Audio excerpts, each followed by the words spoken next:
Good evening, ladies and gentlemen. More of a theatrical start to the normal evening we've been having at these Maggie's whiskey tastings, but I would grant flag right at the beginning for making that all a wee bit more professional than normal. So let's hope the rest of the evening continues in on as professional a manner. It'll be a bit different tonight as well, in that we're on YouTube as opposed to be on Zoom. And I think what is exactly the same as normal. We've got a considerable number of Maggie's supporters with us. A few people who can't be with us tonight. That has allowed a few extra people who were on the waiting list to join us, to be with us. And I suppose there's kind of two trends beginning to develop as far as I'm concerned with this event.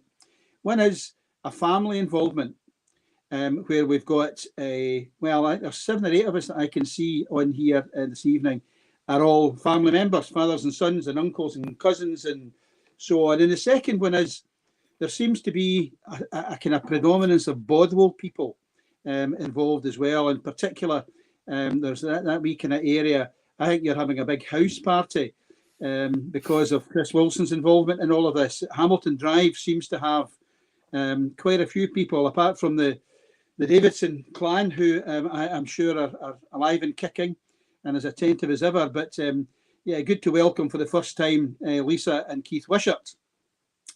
Now they are well known in the hospitality industry, because not only do they have a couple of fine establishments like Angels over in Uddingston and the Parkville and Blantyre and others, but they also have just taken on my local, which is only 100 yards away from my gate at home here.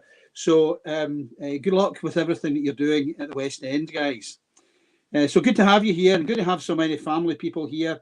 I should mention that we have as far afield this evening, as well as the north of Scotland and the south of England.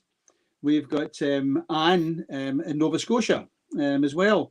So if my calculations are right, Anne, it's probably just about lunchtime for you. So I don't know what you're going to do for the rest of the day after you've half a dozen whiskies for the next wee while, but enjoy your spell with us. And equally, another newcomer to the group, Scott Craig and Kiara from Perth in Western Australia. But actually, I tell a wee lie, they're not in Western Australia tonight, they're in Glasgow. Scott is currently running the circus centre. I don't know if anyone knew there was a circus school in Scotland, but in the Kelvin Hall in Glasgow, that's what's there, and that's what Scott's running. So welcome everyone. Thanks very much for coming along and joining us again, and for your kind generosity to Maggie's. Let me introduce to you the faces you can see on the screen at the moment. Now, their names are there, and that's fine. The best and most real Kent to you is Brian Kinsman. We can't really have an evening with whiskey without our own. We now look upon you, Brian, as being our personal guru. So thanks very much for joining us this evening. That's all, happy. And yeah, that's right, Charlie. That's exactly what you should be doing. Bow down.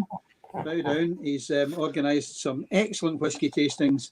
Not just these virtual ones, but that one I've mentioned before, which started at 10 o'clock in the morning and didn't finish till about 2 a.m. the following morning. So thanks very much for that one, Brian, in particular. Yeah, forward. In a very responsible manner, Sandy. Aye, well, yeah, it's just as well. The Hospira brothers are on the screen here this evening as well, because they're the ones who supply the coaches to get us back home from these sort of events. So, yeah, the team that we have with us this evening, you've also met Kirsty before, Kirsty Dangan. Kirsty's a team leader up in Dufftown, and overall responsibility for the 3 distilleries and the fine whisky visitor centre. And then the 2 faces that are new to you are Charlie and James, Charlie Metcalf and James Roberts, both distillery ambassadors. And whilst Charlie has had a decade in the whisky industry, James's background is slightly different, and he's only been with Balvenie for a couple of years, but has a background in academia, and is one of these, I was going to say boring characters, and I shouldn't say that, because I don't mean that at all. I just mean one of these interesting characters who is really into the history of whisky. So if there is anything you want to know about the background of whisky as we go on, not just the tasting that we're doing this evening, fire the questions directly at James, if you don't mind. And he's the guy who is going to be, the reason we're doing this on YouTube tonight, it's because it's live. He is literally, he's got that kind of odd-shaped big mic in front of him there, because he's the one who's going to go outside into the yard and take us right through the distillery this evening. And obviously the guys will stop every now and again and allow us to taste some of this fine gift that they've sent to us through the post. So that's really all I want to say just now. I'm going to say something else later on about a couple of things that we are doing with Maggie's, but I'll not bore you with them just now. This is all about enjoying your evening of whisky. One thing I would say, though, is that Kirsty has very generously offered us space physically at the Balvenie distillery. And there's quite a few of you who are on the call this evening who are going to be taking part in this Drive to Maggie's event that we're organising in August. And Kirsty we haven't actually discussed the detail of exactly how she's going to entertain us when we pass through the distillery, but she's assured me that she is going to do that. So as we're going round just now, as James is showing us all the detail, just get prepared. Those of you who are involved in Drive to Maggie's, that's where we're going to be physically in a few months' time. So over to you, Charlie. I think, are you going to open up, or is it James? Yeah, we're going to kick things off. I was just thinking maybe the team that are coming up to visit us in Dufftown should be getting some commitments of what they're going to taste from Kirsty by the end of the call here. Maybe after they've tried a few whiskies, they'll be ready to ask for the dream drams that they're after on the trip. But yeah, guys, pleasure to have you all here this evening, and thank you for joining us on this virtual tour and tasting with Balvenie. We're quite excited to have you here with this fun array of whiskies that we're going to look through this evening.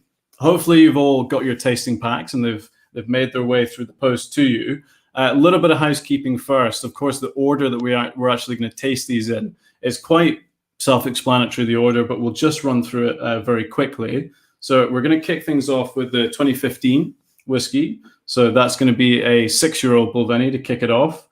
Then moving to the 2012, which will be an 8-year-old Balvenie.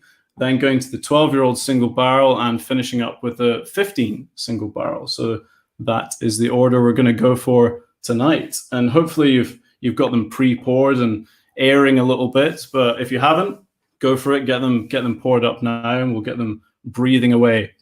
And now I'm going to bring in my colleague, Dr. James Roberts, to have a bit of a chat with you, all things history and interesting. Thank you, Charlie. I've been billed as the boring bit, so I'll try and get this as short as possible. And then it's the very intellectual bit. We're just four people that are sitting here drinking along while you do all the hard work.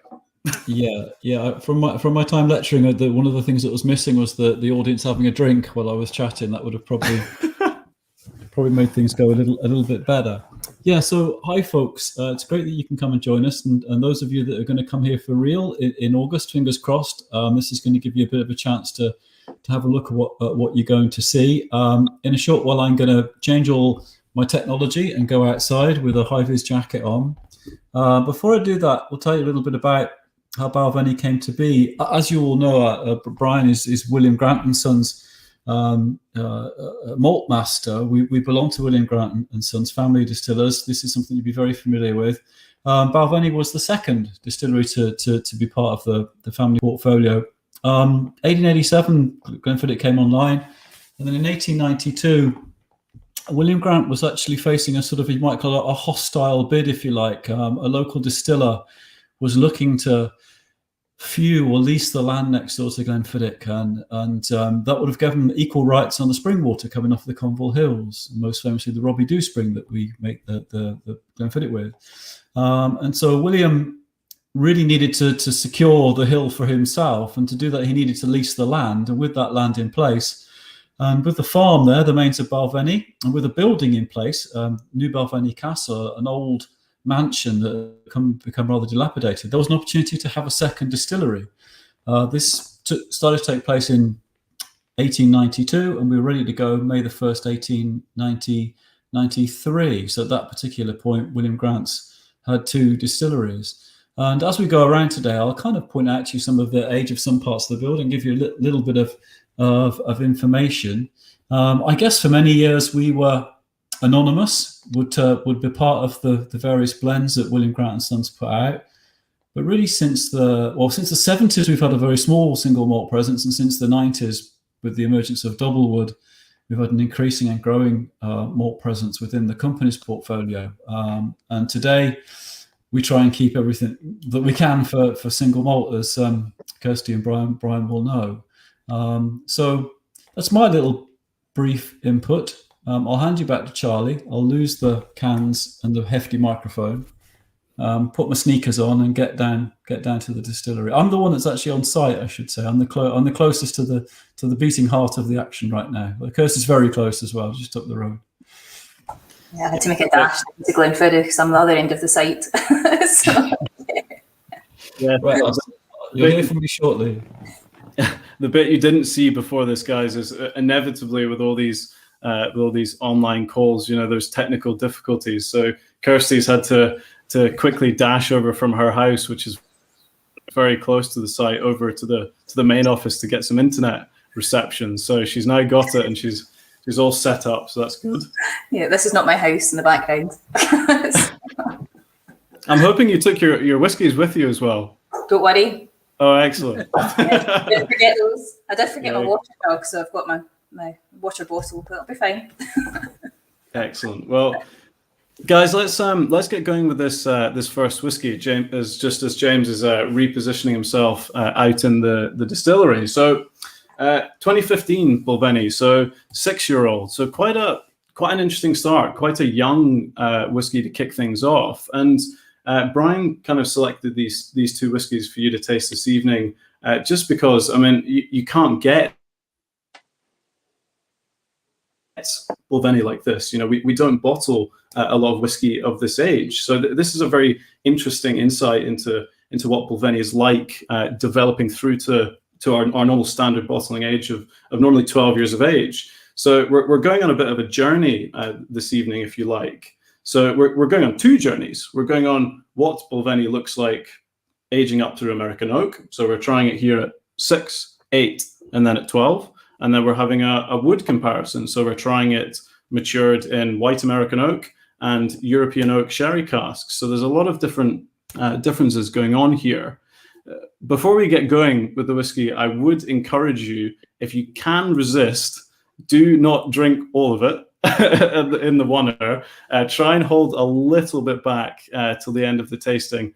And you can sort of just have a look at them at the end of the night and see how the flavor has progressed through. Try not to just knock it all back. It sounds like that's going to be a bit of a challenge for some of you, but try your best. Right, let's have a look at this first whiskey. We'll have a wee nose together, guys.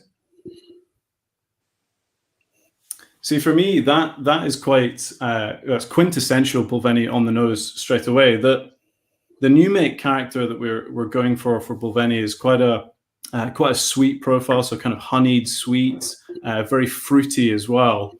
And this younger Balvenie definitely has that coming through. It's almost like a very elevated sweetness to me, almost like confectionery sweets, sweet on the nose. I guess this is where we bring in the master noser to give his tasting notes. No, I think you're absolutely right, and I think it's really great for everybody tonight to try this, because exactly what you say, Charlie. You simply can't buy Balvenie at this age. We would actually rarely share it with anybody. So quite a lot of tastings we do. As you'll know, the full-on whiskey enthusiasts would love to get this, but we're a little bit cautious about who we share it with. We want to have whiskies out there that are what you might call the finished article. This is very much a growing up whiskey. It's still got a lot of the distillery character, as you say, that sweet, biscuity, honey note that's there at the beginning is still quite dominant. The cask's almost just starting to get a hold of it. It's starting to add a little bit of aniline, a little bit of sweetness. I think it's really elegant. It's stripped back to how you'd probably experience it. I think, if I think of from Kirsty's perspective of making the new distillate, it's so obviously there in the glass, that lovely freshness that you would get actually as James walks through the courtyard. You can almost smell it in this glass. Yeah, I think you get the real kind of malty notes. It reminds me of kind of digestive biscuits, but that is the distillery character. And I think sometimes we maybe play too much on age and how long whiskey has been in wood, because actually the distillery character is really important. I think we talked about that last time. That it's really important that you do get that distillery character coming through in a dram. For sure. I mean, and for me, Brian's done in my opinion, the best thing possible by picking the distillery character for Balvenie to be exhibited tonight in American Oak, because that's the best way for a distillery to shine through. Sherry cask whiskies are absolutely lovely, but some sherry cask whiskies you taste, all you get is that overpowering sherry note. And we'll get to that the sherry influenced whiskies a bit later. But when we try and bottle Balvenie as a sherry cask, we try to still maintain that distillery character throughout when we bottle all Balvenies, and it's such an important part of what we do. But enough waffling. Let's have a try. Slange, everyone. Slange. I'm curious how Sandy's going to top. So far, we've got digestive biscuits, vanilla, a little bit of fruitiness, cereal. Sandy, what are you thinking? I'm thinking that if we repeat this exercise, something I tried the other night was particular cheeses with some of the whiskey. I haven't seen that done as a group like this before, but someone was trying to persuade me that's what we should be doing with the next one. I can't taste any cheese in it. Thank goodness. I'd be interested to hear what they would recommend to take with it, beside the digestive. With this, it's something that we do quite a lot of, actually. I mean, like food and whiskey pairings now are absolutely huge, and these kind of younger, fresher Balvenies, I usually like to do them with quite delicate things. So maybe like a smoked salmon or something like that. Like you don't want a really, really strong flavor. You want to try and do like light with light and dark with dark. So like the sherry cask whiskies, for example, with red meat and stuff like that. But cheese all around, total winner. I mean, whiskey and cheese is an absolute knockout combination. And guys, I can see that James has now repositioned himself in front of the distillery. But just before we pass over to him, any questions? I can see a few of you popping up in the chat on the side there with some tasting notes, which is great. That's what we want to see. But as we go through the distillery, if you want to hear more about anything, if you want to quiz any of us on anything you're seeing, I think we've got enough firepower on this call to probably see to any questions that you have. So do let us know in the comments. But we'll bring James in here, and we'll pass it over to him to have a look through the distillery. Yeah, thank you, Charlie. So I'm going to try and be your eyes and your ears and give you a little bit of a taste of what Balvenie is like to visit. So you're really seeing the site here. We've got the maltings to my left and the distillery itself to the right, being the pink salmon building there. You can see a malt lorry delivering a little barley. And if I swing us around, I can give you a sense of place if you like. So the building there is the old distillery manager's office, which we now use for a visitor's a place. You can see some warehousing just there. Kirsty will be just over there at Glenfiddich, and then right in front of me here is the Balvenie Dam. And I'm just going to take us for a brief walk up and round. You can see the steam starting to come off the dam there. So you can imagine with only 3 ingredients that the water is going to be very, very important. We take it off the hills, off the Conville Hills, which we're going to see just over the way there. We take it at its most precious right from the top when we're making whiskey with it, and when we're going to malt the barley with it. And a little bit further down here, when it's already actually ran through Glenfiddich's coolers, this is the point at which we use it for cooling purposes before it goes off down into the River Fiddick, and that's why it's steaming, because it's come off the coolers and it's picked up a little bit of warmth from there. We'll be seeing the condensers in a short while. It's always, I think, a lovely sight. This particular part. This is really the first sight that visitors get as they walk down to Balvenie, and it really sets their visit up really, really nicely. And when it's been a nice sunny day like today, we pay for it a little bit with it being a bit chilly later on. It's going a little frosty right now, but it's been a really quite a pleasant sunny day. This is going to give us a nice sort of panoramic shot of the maltings, and then you can see the peat shed just to the left there, and then there's some more warehousing just behind. So up here is the Conval Hills, where our spring water comes from, and you can also see that around here this is big barley growing country, and we can't really see the farm. It's behind those trees. But as I mentioned earlier, when we took possession of this land, we became farmers. The origins really of making whiskey up in the Highlands were farmers doing it illegally, and then in sort of small, what you might describe as farm distilleries, and then going legit. That's how Glenlivet started. That's how Cardew started. And we did it the other way around. We started off as a legitimate distillery in the 1890s, and at that time became farmers, and we've been farmers ever since.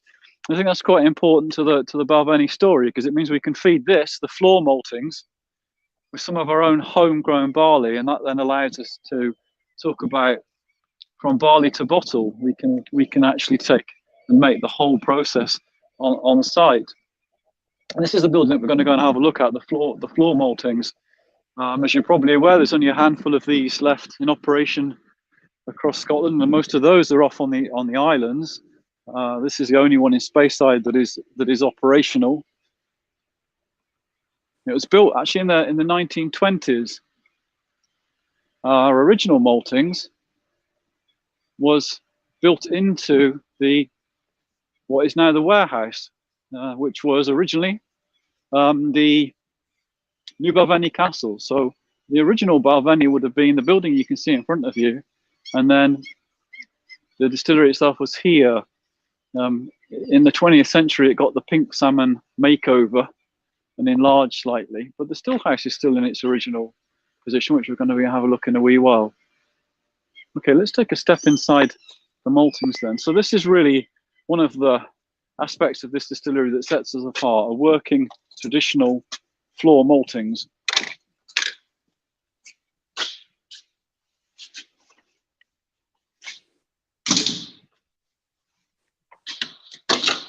Here we come.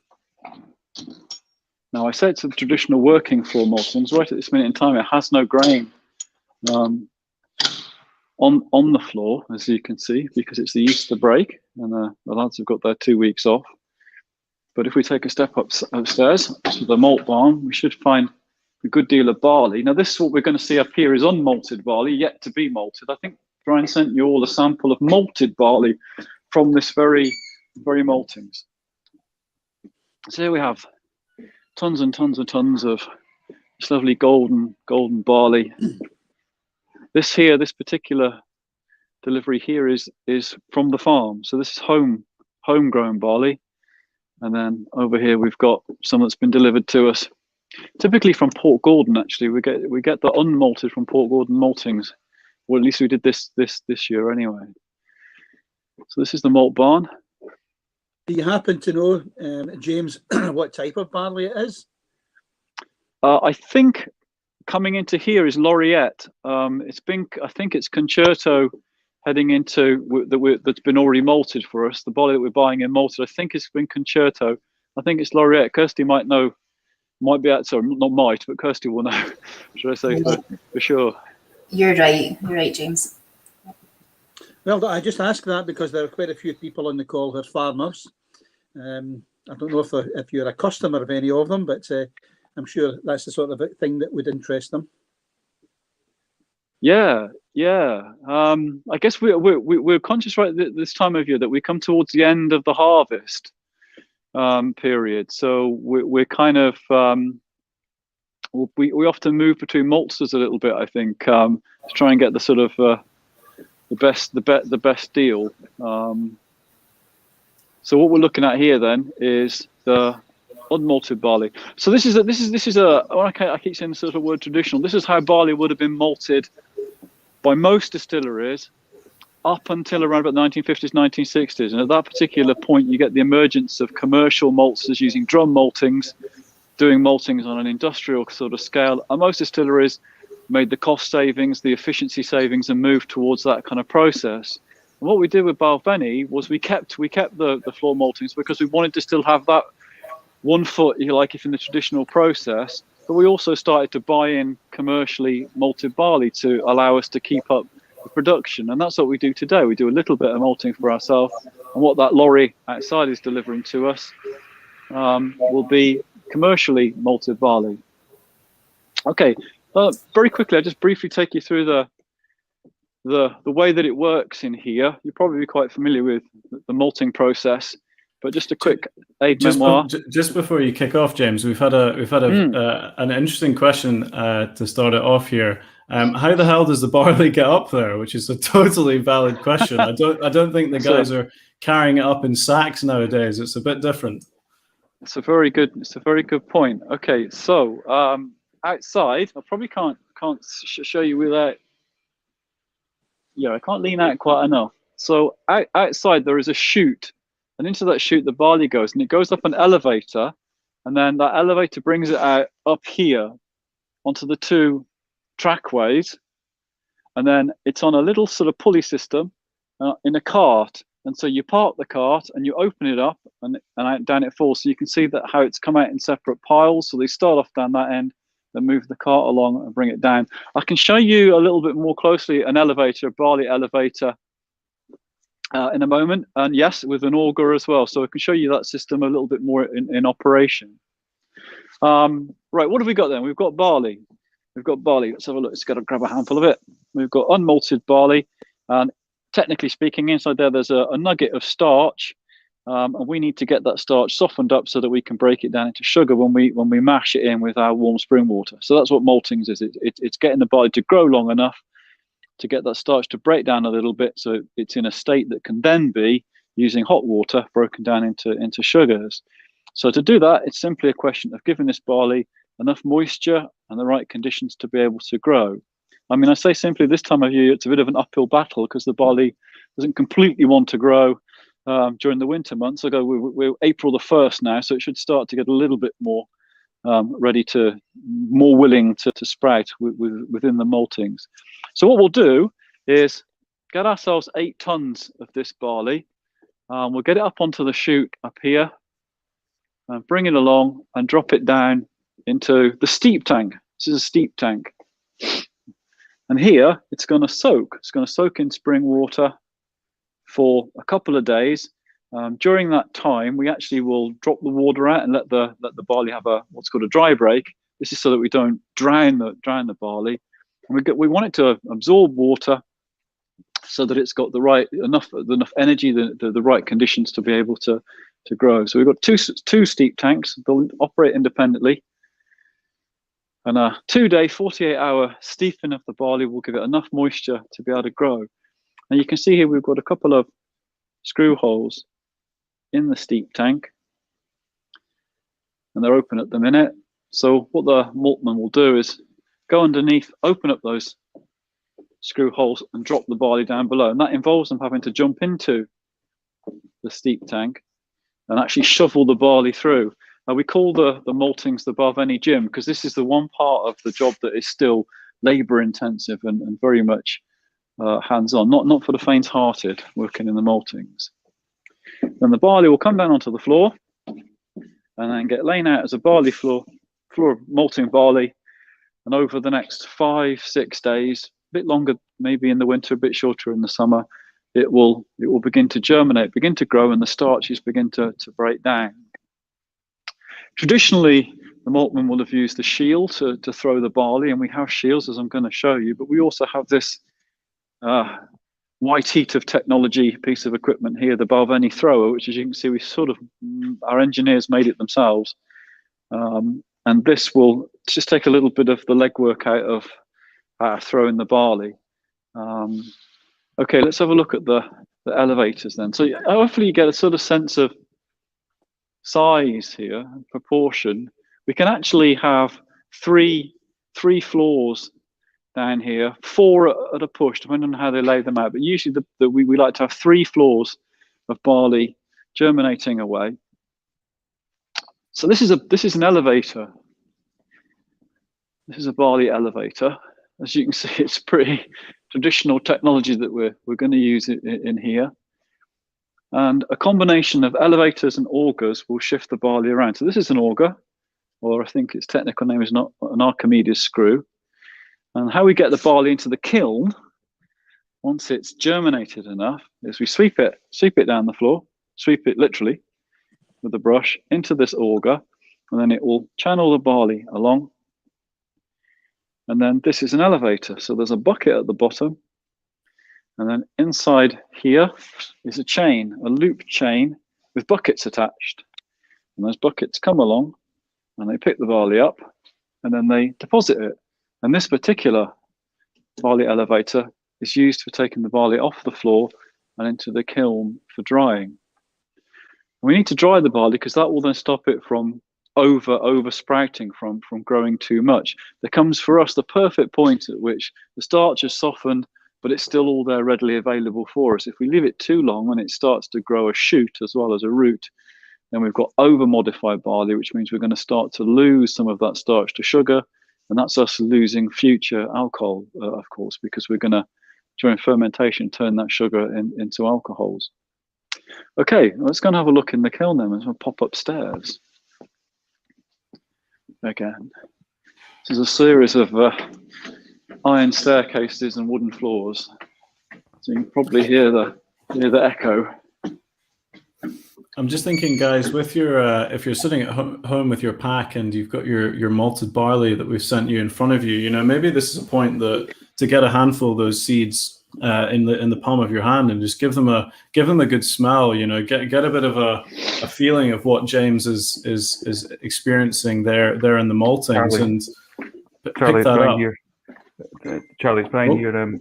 I think we're going to have to ask the guys to have a good imagination because unfortunately the malted barley didn't make it into the pack. So okay. For a future tasting, I've got it, and hopefully we can incorporate it in the future. Okay, no problem. Well, we can do that. We'll have to wait for the next tasting for that to be incorporated. But I don't know. Use your imagination, guys. I'm sure you can figure it out. We'll have to wait until smelly vision is invented, and then we can experience all these kind of things together, hopefully. Definitely. Oh, but look, James is up in the kiln now. Look at that.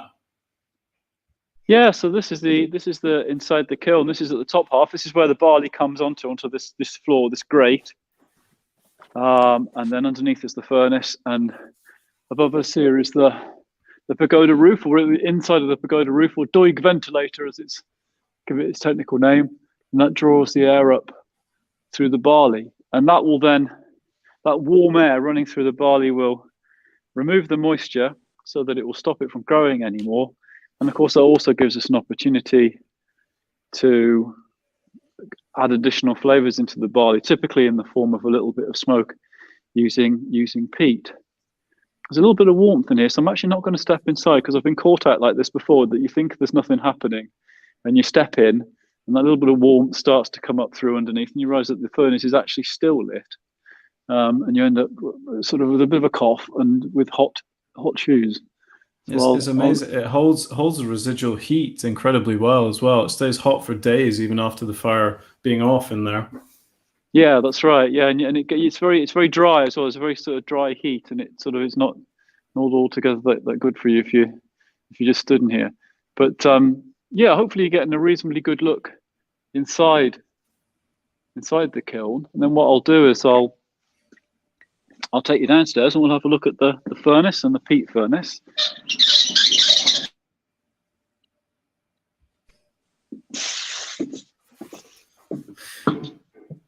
Well, just as you're walking down, James, we'll bring us all up here. But I hope that you're all enjoying the look through the maltings here. And as James mentioned at the start, I mean, it is truly rare to see buildings like this that operate now in Scotland. I mean, off the top of my head, I'm thinking 7 distilleries in the entire entire of the country that still operate floor maltings. Sandy and I were chatting in the call just before we got going, about Springbank Distillery. That's another one that operates a floor maltings, and I know that distillery is quite dear to Sandy's heart. So he's got a good array of choices. He likes the floor malters, it seems. Yeah, it's worth doing actually. The lads down there have offered to do a tasting for us as well. Actually, things in Campbelltown are changing quite a wee bit as far as whisky is concerned, from having been probably the biggest area, the most concentrated number of distilleries ever in Scotland, in that corner of the world. If I'm picking everything up correctly from them when I'm down there, they kind of killed the goose that laid the golden egg and let the quality disappear at some point, and gradually the distilleries disappeared as whiskey became basis. But good to see that Springbank and a lot of guys have got Glen Scotia and one or two others now going pretty well. In fact, there's another new one just about to start. Anytime the guys that are doing the Ben and Turk gin have now started putting some down to produce as whiskey as well. So yeah, exciting times for Scotch whisky at the moment, definitely. Right, what's James having a look at? Here we go. Bring him up. Yeah, so this is a traditional peat cutting tools. And here we've got some peat. I'm presuming if the barley didn't go in the post, the peat didn't as well. So right. I'll try and describe it to you. So this is Speyside peat. Around here, the peat tends to be just a little bit sort of fern,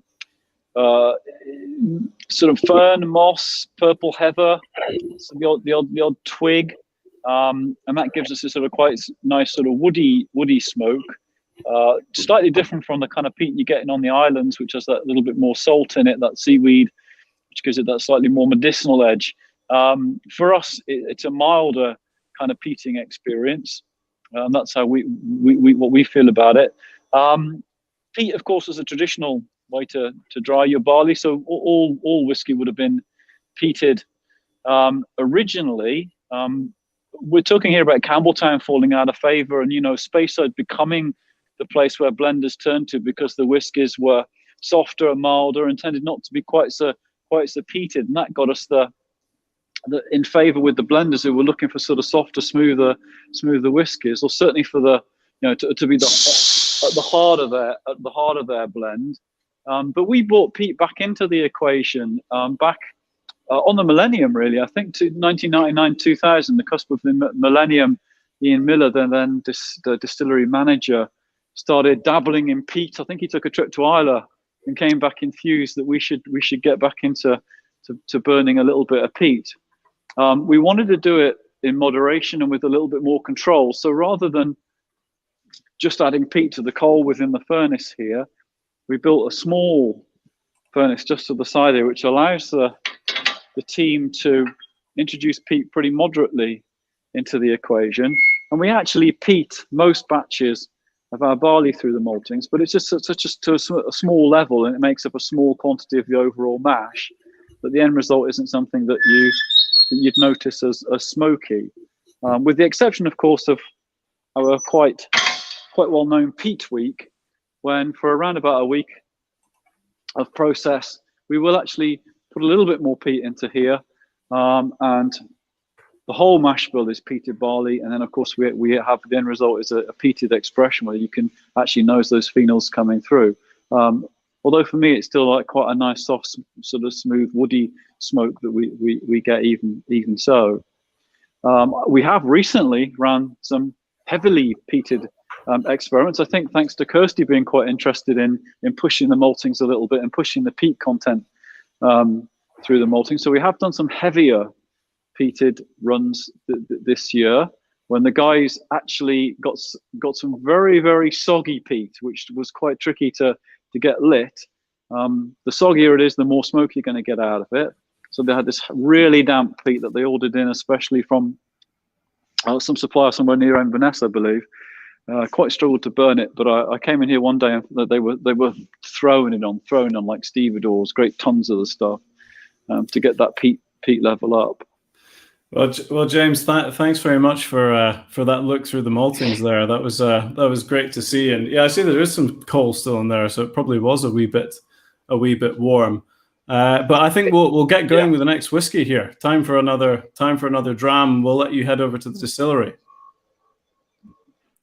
Right, so dram number 2, guys. Let's crack on with the 2012 Balvenie. So I've just been sitting nosing this and had a few cheeky tries as James was walking through the maltings, and this is really developed. I mean, you can see quite a difference from the 2015 that we started off with. The cask has really started to come into play for me. I mean, it's taken down that big sweetness that we nosed and found on the first one, and it's been replaced with that bit more kind of tropicality starting to come through, that fruity aspect that we want to see at this kind of age. And it's drinking quite soft as well. I mean, this is at 62%, guys, and it's not like crazy intense to drink. But maybe try adding a few drops of water to these just to bring that alcohol down, and the flavors will start to come through to you a bit better.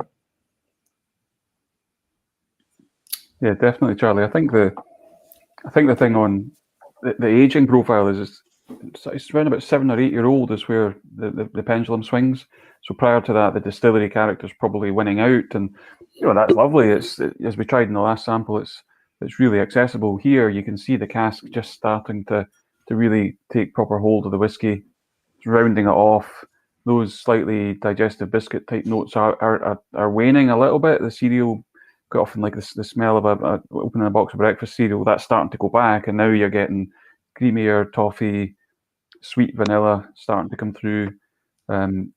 I admire your tenacity to be tasting these at 60%, because I must admit I would struggle with that. So I've already got water in mind just to take them down, closer to the 40. But I did try them. I will admit, I tried them straight up first. I tried to be brave, and I tried them at 60, 62 initially. But yeah, it was pretty powerful, and I just put in a little bit of water, and it's really opened them up very, very nicely, just allowing all of those flavors to come through.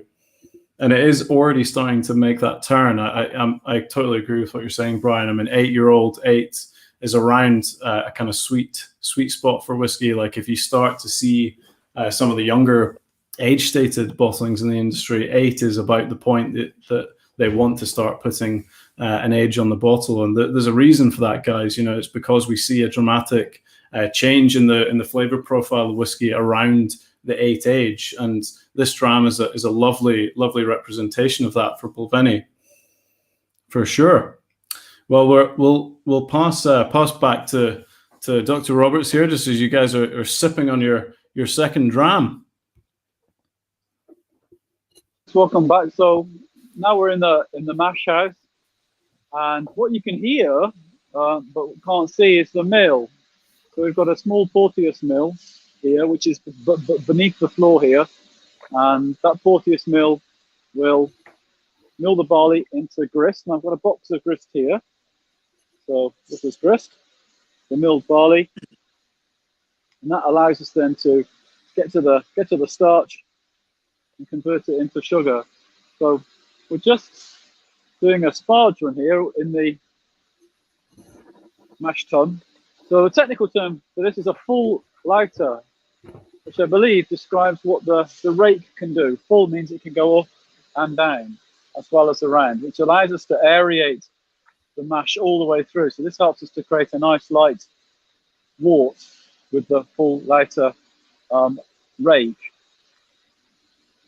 We're going to do the traditional 3 waters, each one getting slightly warmer as we run through it. We mash in here around about 11.8 tons of grist.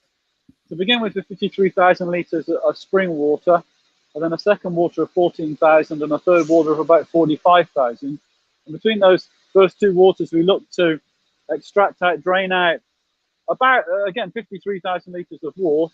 And then that third water is the sparge water, which will prepare us for the next mash. And that's what you can see happening in there. This is actually really fairly warm. I think this is, given that temperature, is about 75 degrees in second water. So that's about the temperature of this, I would suggest. Making rather a mess there on the mashman's nice mash tun.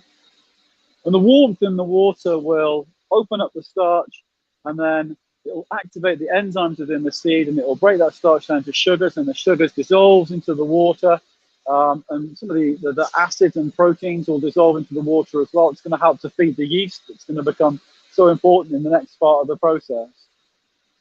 So that's the mash tun. And once we've extracted that wort, the first thing we'll do is run it through a cooler, a wort cooler, to bring the temperature down to something that's going to be favourable for the yeast, around about 20 degrees. You see behind me here, these are grist bins. And what we do when we're doing a Balvenie mash is we begin by taking grist from the home malt, from what we've malted ourselves, and then we mash that in here in the masher with the spring water, and then we'll bring in the commercial malt. So every mash that we do, the target is that every mash that we do at Balvenie will involve both home malted barley and commercially malted barley. So we keep that important sort of foot within the camp of tradition. Okay, so I'm going to take us to the tun room next. When you do this visit for real, there's a remarkable change in aromas as you step through here. In the mash house, it's all about sort of bread and biscuits, the digestive biscuits that Brian's been talking about. And almost the moment you step through here, you get this sort of citrusy, sweet beer smell coming off the washbacks. As you can see, these are wooden, they're Oregon pine. And for Balvenie, the fermentation time is around about 64 hours. Rather like with the maltings, this is affected by the temperature. So if it's warm, it will speed it up ever so slightly, and if it's cold, it will take a little bit longer. But the target time is around 65 hours for a Balvenie fermentation. What we'll do is we'll pump that wort over to one of these washbacks. The wort will come through the pipe here, connect it up to the washback, pump it through, and once we've got a couple of thousand litres of wort, and when the temperature's right, we'll start to add in the yeast. And we'll only put in about 260 litres of yeast. And then over the next couple of days, that yeast will consume the sugars, convert it into alcohol, and it makes a lot of heat. I can feel heat pushing it through here, and I can anticipate that if I open this up, it should be fairly lively. You can see it swirling around in there just with the energy created by fermentation. Lots of heat, lots of carbon dioxide, and then eventually that combination of heat, carbon dioxide, and the alcohol that the yeast is making will actually cause the yeast to suffocate. And then we will have around high-end 8%, early 9% ABV alcohol strength. And then that extra little time that we leave it, that extra day, helps the acids and the proteins and the alcohol to mingle and mix together, and helps to bring through the esters, which give us that slightly nice fruity element to the beer. But you can see it really thundering away at this particular stage. This will be about halfway through the fermentation process, and that little helicopter action that you can see, so it's called a switcher blade, and that is just cutting open the carbon dioxide bubbles. These are carbon dioxide bubbles, and if we didn't break that gas open and evacuate that gas, it will build up and it would spill out over to onto the floor. James, can I just It's say got a sort of, there's a wee question come in about what the fuel was in the kiln fire. And Stephen is right. I tried to reply, but for some reason I couldn't put my chat on. It is anthracite that we use. So just to clear that one up. That's right. Yeah, that's right, Kirsty. Some smokeless coal. Yeah, from deep down in the Welsh valleys.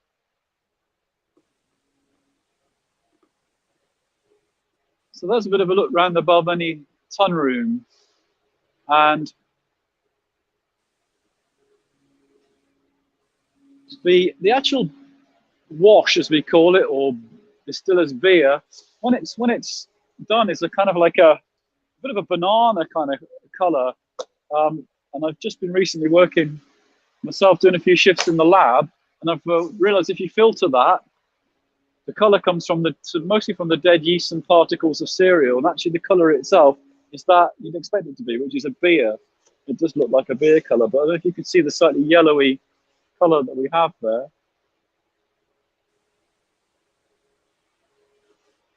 That will, behind the yeast and behind the malt, that will be a nice sort of golden, rich kind of golden color, slightly citrusy, quite nice and sweet, with a maybe a slight sort of sharpness to it, which indicates that we do occasionally allow our guests pre-COVID to have a wee sip of the wash, the fully fermented wash.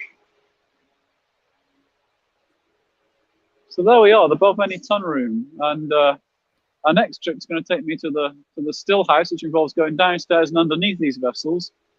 So I'll probably hand you back to the studio. Thank you, James. Back to the studio. Yes, as they say. Well, right.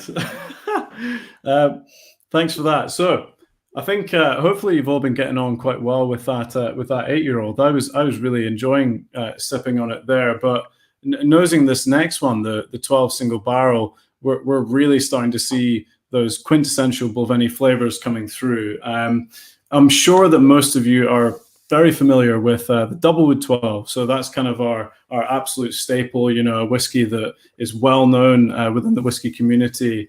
And that's quite simply Balvenie that's been matured for 12 years in American oak. We've then taken that whiskey out and finished it in sherry for normally about 10 months. So what we're tasting here is really the first part of that. So it's just a straight up 12 years in first fill American oak.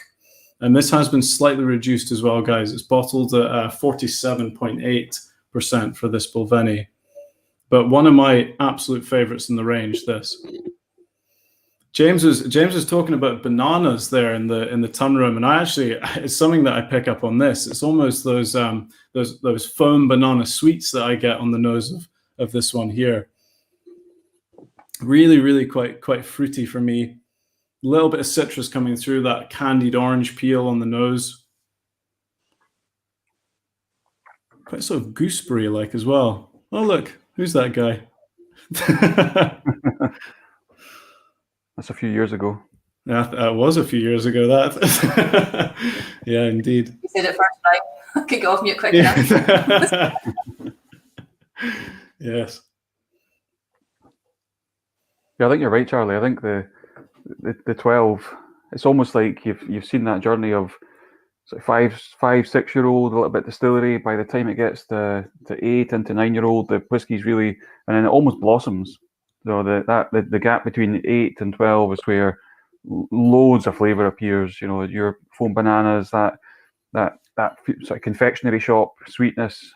Some people would sometimes describe it as a little bit of citrus, or like the candied orange peel you get. So you get the combination of sugary fruitiness.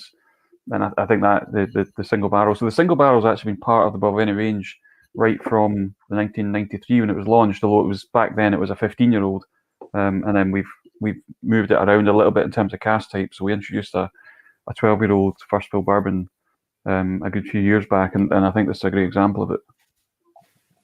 Yeah, for sure. It's been something that bottling a single cask Balvenie like this and seeing it, unfinished, so no extra cask influence on it at all, whether that be sherry, rum, whatever.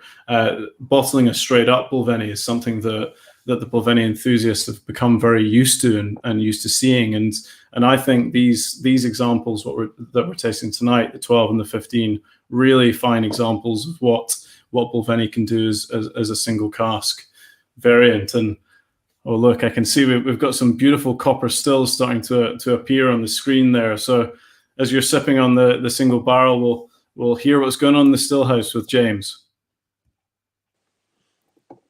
Thanks, Charlie.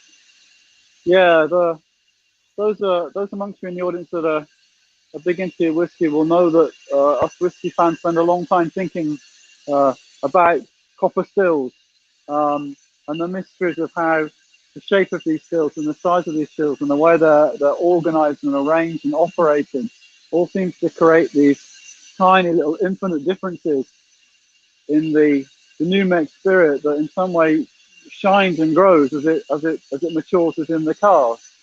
And for us, well, these are ball boil stills, 12,000 litre capacity and ball boil stills. So all the stills at Balvenie are, I wouldn't say identical, because obviously these are copper and handmade, and they're not going to be identical. But the aim would be for them to be the same or near the same literage. We can owe our still shape really back to a distillery called Glenalbyn, which some of you may recall from Inverness, which is now one of the victims of the 1980s whiskey lot. When we were setting up, the proprietor of Glenalbyn, a guy called Bernie, was in contact with William Grant, and he offered to sell him a second-hand spirit still. And William was very keen on purchasing second-hand equipment because he was careful with his money, I think, but he also knew that it would work, particularly with a still. Copper was expensive then; it's expensive now, and he wanted to know that shape that would perform, that would give him a successful spirit. So we actually purchased a wash still from Lagavulin and a spirit still from Glenalbyn. And over the years, we've come to model our stills on that of Glenalbyn. And that's how we get this ball boil shape. We built our own until the late 1970s. And these days we look after our own. We have 2 coppersmiths on site. The famous, maybe infamous Dennis McVeigh, who's been with us for over half a century, and George Stringer as well, that make up our coppersmith team. And we'll look after these ourselves. And we have a double distillation at Balvenie. These are actually the spirit stills, and the wash stills are just the other side of this wall. There are 5 of them. And we'll run the first distillation for between 5 and 6 hours to draw off the low wines. And then the second distillation is a little bit slower, around about 11 hours to get our spirit. And from a 53,000 litres of beer, we hope to end up with maybe around about 5,000 litres, maybe a little bit less of pure spirit. So it's around about 10% of the original beer. Let's go down and have a little bit of a look at what we have running through here. One of the things that's hopefully a theme of Balvenie is that kind of craftsman, that handcrafted, that important hand touch. And here at Balvenie, the cut is done by hand. Try and get myself out of the shot there. So these are the low wines coming through here. No cut required for the low wines. This is just trying to get the alcohol strength up, get some of the water out, get some of those different flavors across. And then the second time around is when we're going to do that cut. And you can see here, this is running to faint, a little bit quicker and a little bit cloudy. Hopefully we've got a run to spirit. Yeah, there we have. So this is running to spirit. Completely colourless, crystal clear, a nice slow, and there's this really lovely, sweet smell.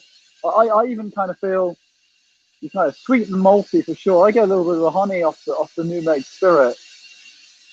And the cut's done by hand, with the stillman using the hydrometers here to judge when to cut from 4 shots to spirit, and spirit then through to faint.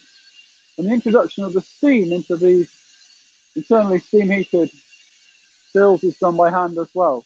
You can see the levers there. I think what's nice about this still house is you can see how this used to operate. Underneath here there used to be furnaces, and they would have been operated by direct fire and coal furnaces, and that would have meant we'd have had around between 4 and 5 stillmen rather than the one that can operate today on shift. But always brilliant, always lovely, always great to see. And as I was mentioning, whiskey aficionados will always have a look at the balance of the line arm. Is it slightly up? Is it slightly down? How long is the distillation? When are your cut points? And we know this has an effect on the spirit that we're gonna draw, the heart of the spirit. It's going to go into casks to mature, to become Balvenie. So hopefully you're getting a reasonable feel for the still house right now.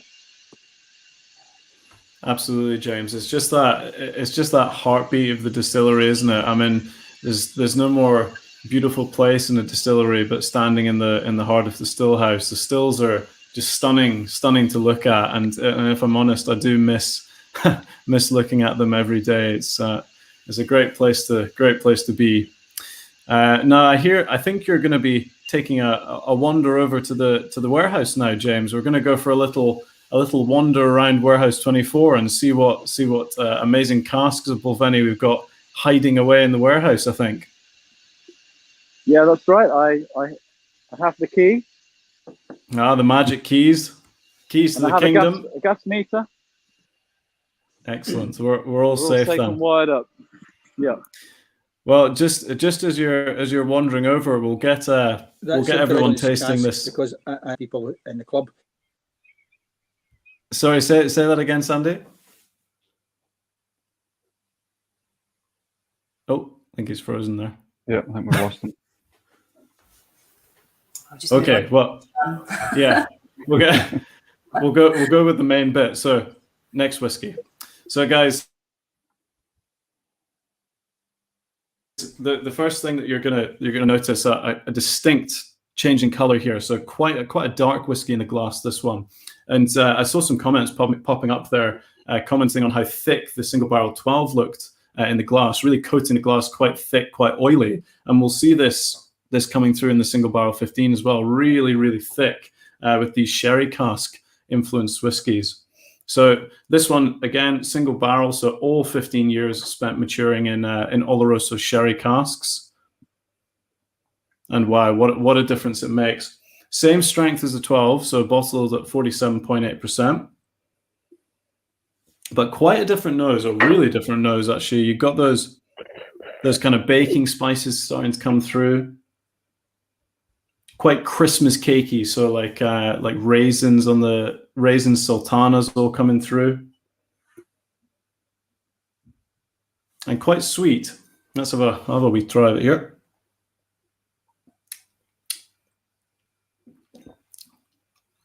Thick on the palate too. Immediately when you taste it, kind of coats the palate. One of those whiskies that you almost want to chew on. You know, you take one sip of it and you're almost wanting to eat it. The palate's sensing there's so much flavor there that you're chewing on it. Yeah, definitely. It's got that. It's for us. Sherry casks are pretty much always European oak. They're really Spanish oak, but because you can't guarantee necessarily they're growing within the sort of boundaries of Spain, we would talk about it as European oak. You do, of course, get American oak sherry casks, and they would be lighter, but we're after that deep, rich colour for the vast majority of our whiskies. So on the ones we've done in this club, you know, the Glenfiddichs and the Balvenies, we would normally marry them together. So this is one of the rare occasions when we actually release a whiskey that's entirely European oak, and that's exactly what you say, Charlie. You get that mouthfeel, very kind of mouth-watering almost, you know, coating the inside of your mouth. A much bigger flavour. You know, if you think only 3 years difference, but actually the oak is now having such a huge influence on it. Absolutely. I mean, and a lot of people were talking about balance with whiskey. You know, for me, this kind of age for sherry cask whiskies is perfect. Like if we think about that doubled, I mean, imagine if that was a 30-year-old single sherry cask whiskey, it'd be very, very intense to drink. You know, very, very heavy. Whereas if we did it in American oak, it'd be much more light, much more subtle on the palate to enjoy.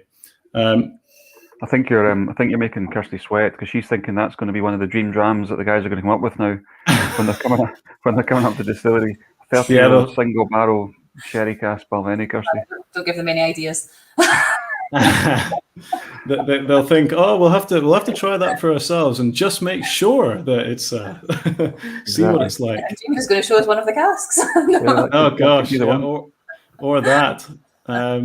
Well, I'll pass over to James because he's looking at some. I just saw a 1965 Balvenie on screen there, so we've got to have a look at that. Yeah, I know one of the things that you'll be missing, Charlie, and I have immensely. Well, we've not been able to have people here. Is this sort of this great sense of progress that you get as you walk around the distillery? You know, you have this. You start with the maltings, and you get those lovely smells of the malting barley, and it's all quiet in there. And then you kind of and you know that takes a couple of weeks to maybe 10 days to put the barley through the malting process, and there is a sense of it being quite sedate and quite quiet. And then you get that sort of rush, the rush to make the spirit and the fantastic sort of copper glory of the stills. And then we come down here into the warehouse, and as you step through the door into this silence, into this stillness, into this, and you get this sort of damp, musty, slightly sweet, sort of oaky whiskey aroma that's unique to these old dunnage warehouses. And you just get this feeling that time is all of a sudden just standing still, or very much slowing down. And this is the long sleep. This is the big sleep. This is the time when the spirit has to sit in the cask. And we know we quite often have to kind of have a chat with, have to have a chat with our guests. We end up having conversations, I think, with our guests, but we have to say, the spirit it's important how we make that spirit. The cask doesn't do all the work. And like the conversations that you've been having here with Brian, about how the cask starts to influence it. We know ourselves that it's all about balance, isn't it? The amount of time the spirit spends in that cask and the influence that cask has on the whiskey. And it can be left too long, but that time is important, giving it the whiskey chance to breathe and mature and smooth out a little bit and get some rich character from the oak itself. And the trip around here is always wonderful, I think, and it's one of those kind of, I think, wow moments. I think particularly as this is originally was, yes, it feels like a dunnage warehouse. Then the more you look around, the more I think it's a little bit unusual, like windows in the basement and that kind of thing. And this was originally a mansion house, and it's about probably less than, I don't know, a fifth of it is left, due to the state that it's been in over the years. But this was part of the cellar. This would have been holding fine clarets and port back in the 18th century, and as most people were involved in drinking illicit spirit from high to low, I'm sure that the Duff family that own this mansion would have had a few illicit casks down here as well of their very own, and we've used it as a warehouse right from the first day of Balvenie. So this has been Balvenie's warehouse number 1 since 1893, when the first spirit came into here. Nothing quite that old, and to be honest, it would just be dust, I think, after that period of time. But we have got some casks from the 60s in here, and a few from the 70s, and some from the 90s as well. And of course, also the slightly unusual, not a cask, but a tun. This is a marrying tun. This is actually tun 1509. I won't say too much about this because I can leave the studio guests to talk a little bit about this. But this is a well-known tun 1509, where we will do a unique once-a-year marriage of different casks of Balvenie within this vessel. This is Portuguese oak, I think, rather than European or American oak, and was made by our coopers, and it holds about 8,000 litres of spirit. What I'll do, Charlie, is actually I'll take a bit of a trip up the stairs as well, because it's on 2 floors. So let's go and have a little bit of a look up, above us. Some nice showy butts over here.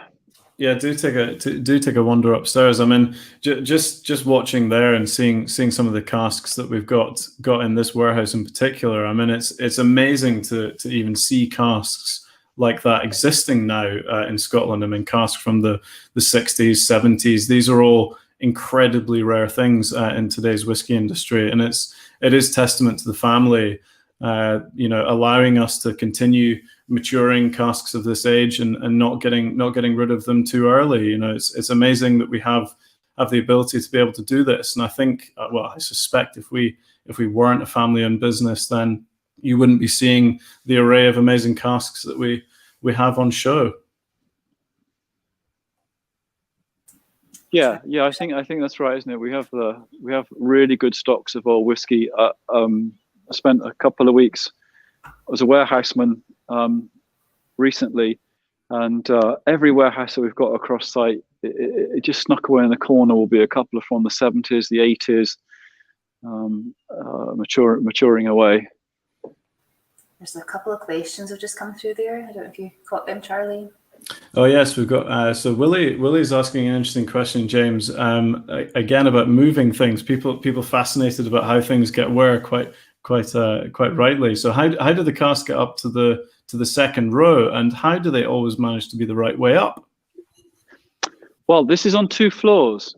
This warehouse, and the classic Dunwich design is to have it on 2 floors, and then all of the stacks will only be 3 high, so they can actually be done by hand. They can be moved to that kind of height. You don't pick them up, you lever them up over these wooden stays a little bit.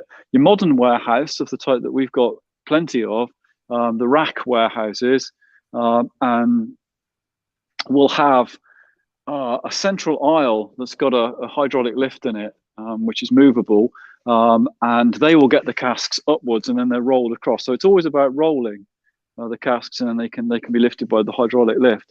And what an experienced warehouseman can do is know how many turns it will take to end with the bung up again. So I've seen some of our guys know from the movement off the truck along the aisle and then up, they'll be able to sort of estimate how many turns it's going to have, and then they'll go, okay, if you set it now, and they'll do it by clock. So they'll say, if you set it now at 10 to 2, then the 4 or 5 turns will leave it like that, because you always want to have it with the bung up, because that's the part of the cast that's going to leak.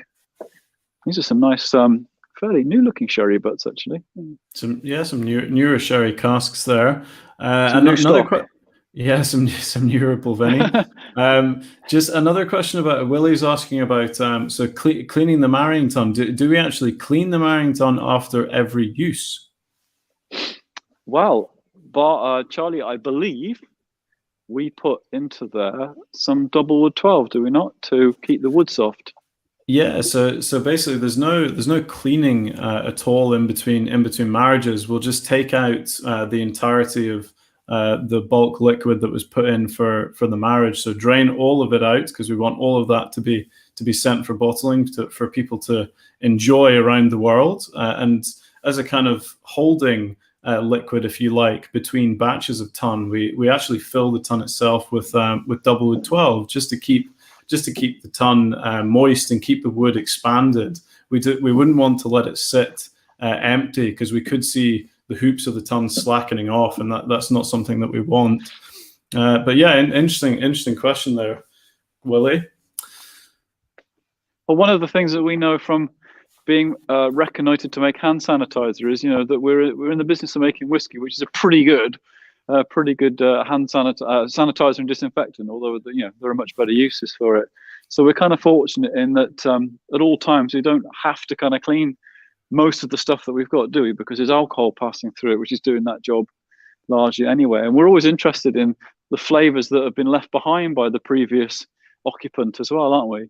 When it comes to wood, even with the washbacks, we're interested in the fact that there's a little bit of bacteria growing in that wood that will help to flavor up the wash. Yeah, absolutely. I mean, I think naturally it's something that we need to be interested in. And I mean, finishing, I'll bring us all up all on screen here. So we got a bit of there we are.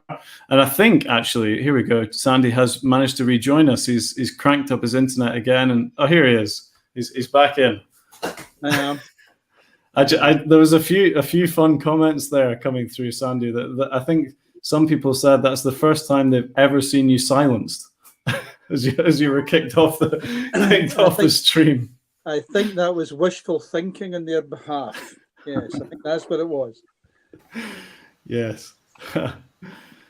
Well, James, thanks very much for that. That look around the distillery. You've been fantastic as our man on the ground, and thanks for taking us through all the process and through the maltings, and finally a nice visit to our legendary Warehouse 24. But just as we're finishing up, guys, we do look forward to welcoming you in person to the distillery whenever that may be. I think you said later on in the year, Sandy, wasn't it? Yeah, somewhere between about the 24th or 25th of August, we're hoping. Okay, great. Well, yeah, well, we hope to see as many of you as possible then, and I'm sure that we will roll out some tasty treats for you. We'll see what we've got kicking around for you to have a nice try of. Well, there we go. Though. We'll find something good. Definitely. I'm actually wondering if we should maybe look to see if we can do some kind of food pairing, just as Sandy talked about earlier. That might be, depending on numbers, that might work quite well. Yeah, we could definitely look at that. We've got some very talented chefs that work for the company on site, so we can work with them to put together a nice Balvenie and food pairing, if that's something that we wanted to look at. Well, yeah, that is exactly the sort of thing we do want to try and have a discussion about. And I'll be quite happy to hear from either myself or Chris. If any of you who are on the call just now want to fire any information, any requests to Chris and I, then we'll be listening. We'll be talking to Kirsty beginning of the week in a wee bit more detail about what we do, what we plan for next. The offer we've already had is from the Drinks Bakery to be involved again and give us some of those lovely biscuits that they gave the last time for a pairing. They're quite interested in doing that, sending some up to us. But I mean, one thing we do need to be careful about when we come to the visit, remember, we're going to have 50 nice cars there. Really, really nice cars.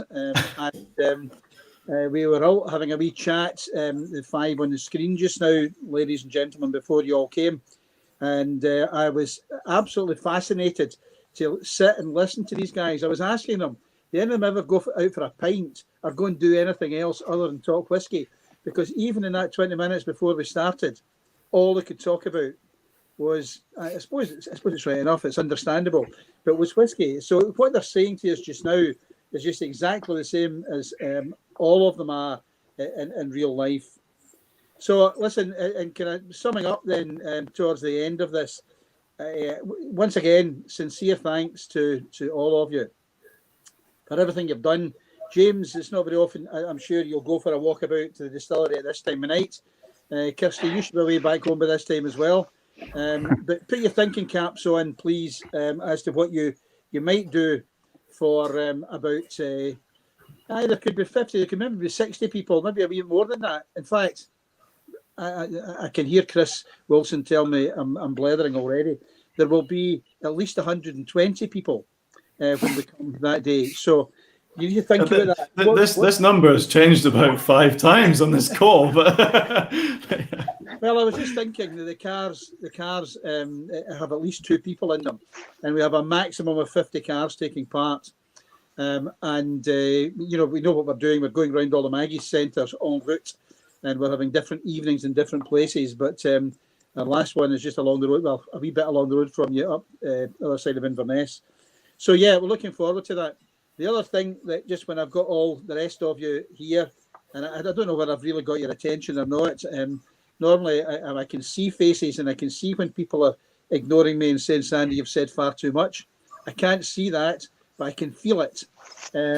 What I will say though is, guys, let me know what you think about when you might want to get together again. Let Chris and I know along these lines. We certainly have this event penciled in August, but if you want to do something before then, and without trying to upset grants who have been very, very kind to us, this wee offer of trying to do something with the history of the Campbelltown malts, it might be of interest as well.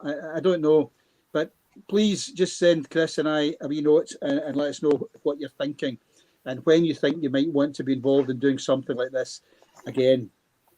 Things are opening up a wee bit, so we might not be back to normal, but there'll be everyone will have a wee bit more freedom. In fact, I'm going on holiday tomorrow. I'm going down to Campbelltown tomorrow on essential business. It's an essential journey. I'm taking 2 grandchildren away now that they've got their school holidays to allow their mother to concentrate on her work. So thank you, James, Charlie, Kirsty, Brian, again. Everyone else, I don't need to say safe journey home, but thank you very much for your generosity yet again to Maggie's. Thank you, and good evening. Thank you. Thanks, everybody. Good evening, All the everyone. best. Bye-bye. everyone. See you all. Good night. Good night. Bye bye. Good night.